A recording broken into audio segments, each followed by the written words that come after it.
wabarakatuh.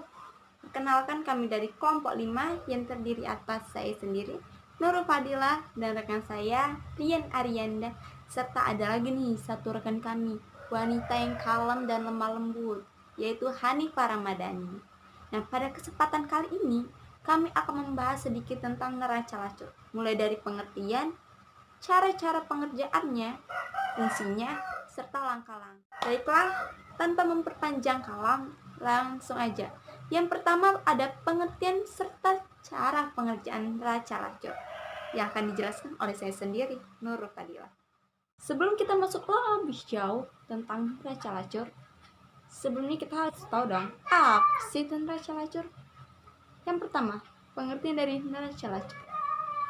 Nah, neraca lacur sendiri itu adalah lembaran kerja yang digunakan sebagai alat bantu yang berguna untuk memudahkan dalam proses membuat laporan keuangan, baik dalam perusahaan, barang, jasa, dan industri.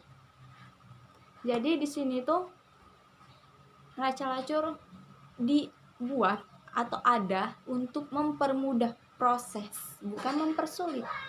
Oke. Kemudian cara pengerjaannya. Gimana sih cara pengerjaan neraca lacur? Pengerjaan neraca lacur itu ada 3. Yang pertama, itu ada dikerjakan bersamaan dengan aktivitas siklus akuntansi periode akhir ataupun akhir periode, sama lah itu ya. Terus yang kedua apa? Dikerjakan setelah aktivitas pencatatan dengan catatan meliputi pencatatan penyesuaian, penutup, dan pembalik. Nah, tapi dilakukan sebelum penyusunan laporan keuangan. Jadi disusunnya bukan setelah, tapi sebelum laporan keuangan. Dengan catatan sudah meliputi 3 aspek tadi. Apa aja? Kita ulang lagi. Yang pertama aspeknya ada pencatatan, penyesuaian, penutup, dan pembalik. Ketika 3 aspek ini dipenuhi, kita bolehlah melakukan ataupun membuat neraca lacurnya sebelum laporan keuangan. Oke. Nah, yang ketiga itu ada apa? Yang ketiga dikerjakan setelah dibuatnya laporan keuangan. Loh, tadi yang kedua sebelum, yang ketiga kok setelah? Nah, ini kan tergantung orangnya mana yang lebih gampang. Jadi kalau yang kedua itu kan dikerjakan sebelum pembuatan laporan keuangan dengan catatan sudah memenuhi penyesuaian ataupun pencatatan penyesuaian, penutup, dan pembalik.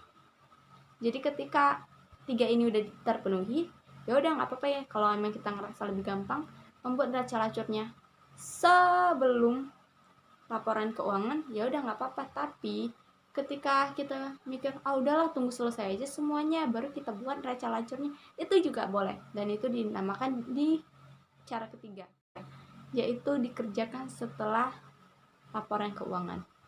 Oke, semuanya enough from me dan akan dilanjutkan oleh rekan-rekan saya. Assalamualaikum warahmatullahi wabarakatuh. Nama saya Rian Arianda. Baiklah, di sini saya akan menjelaskan tentang fungsi neraca lajur, yang mana saya akan melanjutkan penjelasan dari teman saya yang sebelumnya. Fungsi neraca lajur yang pertama adalah mempermudah dalam melakukan penyusunan laporan keuangan. Yang kedua, menggolongkan dan meringkas informasi yang didapat atau berasal dari neraca saldo dan juga penyesuaian, yang mana ini merupakan proses sebelum melakukan penyusunan laporan keuangan yang formal.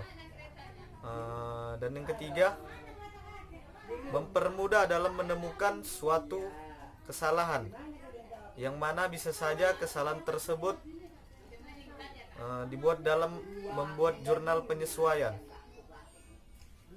Dan yang keempat atau yang terakhir adalah untuk memahami arus data yang berasal dari neraca saldo dengan laporan keuangan, sehingga termasuk di dalamnya jurnal penyesuaian. Cukup sekian penjelasan dari saya. Selanjutnya akan dijelaskan oleh teman saya yang berikutnya. Assalamualaikum warahmatullahi wabarakatuh. Saya Hanifah Ramadhani. Di sini saya akan melanjutkan penjelasan dari teman-teman saya sebelumnya. Nah, di sini saya akan menjelaskan proses penyusunan neraca lajur. Oke, dalam penyusunan neraca lajur ini dari daftar saldo sebelum dilakukannya penyesuaian, lalu memasukkan data penyesuaiannya. Nah, setelah itu barulah dapat ditentukan data yang akan dicantumkan dalam sebuah laporan. Oke, untuk selanjutnya neraca lajur itu harus disusun secara berkolom. Nah, dalam sebuah perusahaan itu terdiri dari 10 kolom, yang mana yaitu satu ada kolom daftar saldo yang terdiri dari kolom debit dan juga kolom kredit. Yang kedua ada kolom penyesuaian yang terdiri dari kolom debit dan juga kolom kredit. Dan yang ketiga ada kolom daftar saldo setelah penyesuaian yang terdiri dari kolom debit dan juga kredit.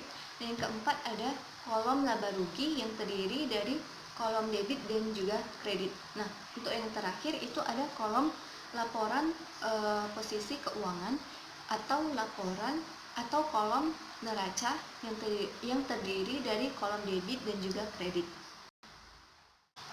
Oke, mungkin sekian penjelasan dari kami mengenai neraca lajur.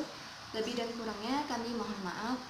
Pada Allah kami mohon ampun. Kami tutup. Wassalamualaikum warahmatullahi wabarakatuh.